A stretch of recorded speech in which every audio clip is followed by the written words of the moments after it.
नमस्कार, मी अमोल वाबळे, शेतकरी ॲग्रोमॉल भरोस फाटा. मित्रांनो, नेहमीच आपण मार्केटमध्ये येणारे नवीन नवीन प्रोडक्टचे आपण नेहमी अपडेट देत असतो. अशाच प्रकारचे कांद्यासाठी जे नवीन प्रोडक्ट आत्ताच लॉन्च झालेलं आहे, त्याचे आपण ज्या प्लॉटला फवारणी केली त्या प्लॉटमध्ये आपण उभं आहे, अतिशय सुंदर असे रिझल्ट आले. तर ते प्रोडक्ट कोणतं, तर ते आहे सपाया ब्रिलियंट ॲग्रोचं. तर आपण हे गोल आणि टार्गा सोबत एकत्र दिलं आहे. तर शिकारी पंपाला त्याचा डोस आहे 25 मिली. तर अशा पद्धतीनं याचा गोल आणि टार्गा सोबत वापर करा आणि आपल्या कांद्यामधील रुंद पानाच्या संपूर्ण गवतावर नियंत्रण मिळवा. बघा, या प्लॉटला आपण त्याची फवारणी केलेली आहे, कुठल्याही प्रकारचं गवत राहिलेलं नाही.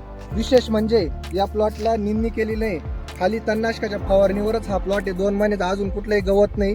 तर तुम्ही पण नक्की या प्रोडक्टचा वापर करावा आणि आपल्या शेतातील कांद्यातील गवतावर नियंत्रण मिळवावं असं मी अपेक्षा करतो. धन्यवाद.